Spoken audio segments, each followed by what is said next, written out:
Você ainda utiliza sistema de pontos para classificação dos cargos da sua empresa? Pois saiba que você está desatualizado e eu vou te mostrar nesse vídeo qual a melhor opção.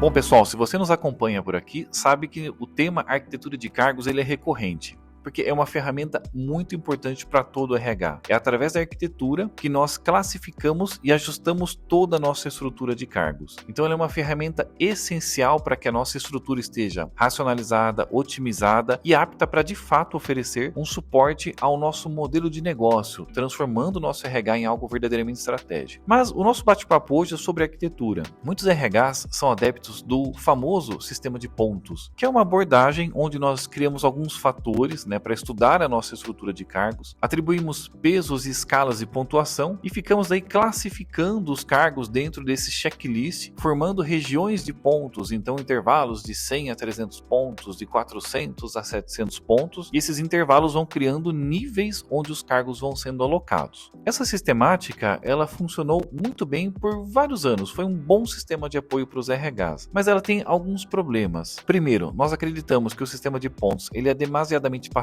em relação à estrutura, porque o RH muitas vezes está muito preocupado em identificar o fator e pontuar, e ele não tem, e eu acho que esse é o principal problema, uma visão de fácil assimilação tanto pelo RH quanto pelos profissionais que estão vendo a arquitetura. Por quê? O seu principal cliente da arquitetura é o colaborador. Ele precisa entender onde ele está, até para que ele possa pensar em perspectivas de carreira. E dizer para as pessoas, olha, você está na região 3 de complexidade, que é uma região que vai de 300 a 1.200 pontos, por exemplo, diz muito pouco sobre o que eu espero desse profissional, sobre quais são as características dos cargos que estão alocados nessa região. Porque o nosso cérebro, quando ele precisa pensar e entender, ele não pensa matematicamente, ainda mais quando eu estou construindo uma descrição. Dizer para você, olha, você ocupa um cargo de 500 pontos, praticamente não explica nada para a pessoa sobre quem é ela lá dentro e quais são as estruturas de carreira possíveis, o que ela deve fazer. Então, como ele não tem essa facilidade na assimilação, ele acaba sendo um modelo muito focado em pontuar, ranquear e depois a gestão do RH no dia a dia é que precisa se virar para dar conta, para explicar para as pessoas e dar clareza sobre os seus papéis e responsabilidades. Então, pensando em resolver este problema, porque acaba sendo uma dor, essa falta de clareza, que nós construímos o sistema de arquitetura Perfix Consultoria. Eu sempre faço uma comparação dizendo o sistema de pontos é o sistema matemático, o sistema da Perfix é um sistema linguístico. E aqui começam as nossas vantagens. Por quê? Assim como no sistema de pontos, eu gero sim uma classificação de níveis, e isso é fundamental para o RH, só que eu não digo para as pessoas, olha, aqui é uma região de 300 pontos, aqui é uma região de 800 pontos.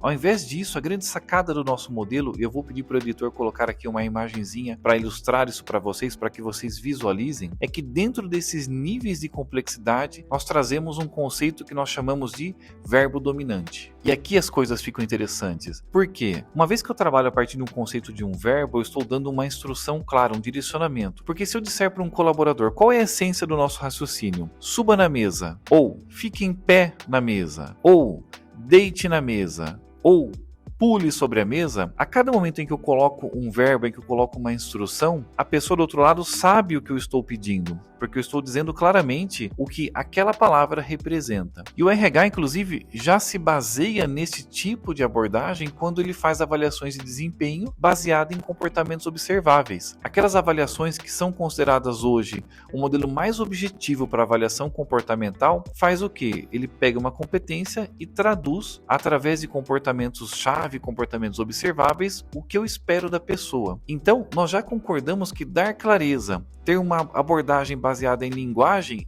é a mais adequada para dizer às pessoas o que fazer. Pensando nisso, nós trouxemos isso para a arquitetura. Então, cada camada da nossa arquitetura tem um verbo dominante. E esse verbo, ele dá o tom do nível. Então, se nós olharmos para o nível 1, eu vou ter um verbo dominante como, por exemplo, auxiliar. Quando eu olho para o nível 3 ou 4, eu vou ter um outro verbo característico, que vai ser, por exemplo, analisar. Então, quando eu aloco os cargos dentro de um determinado nível, aquele verbo principal, ele diz qual é a característica de todos os cargos que estão atuando naquele bloco. Agora, é claro, a nossa arquitetura não é tão simples assim. Além do verbo dominante, nós complementamos a camada com o que nós chamamos de capacidades-chave, e a partir dessas capacidades-chave nós realizamos a construção semântica do nível. O importante aqui é que a partir dessa estruturação eu tenho um nível completo que me diz: os cargos que estão alocados no nível X estão sobre o verbo dominante analisar, por exemplo. Então, a partir dessa descrição, eu sei que os profissionais vão precisar atuar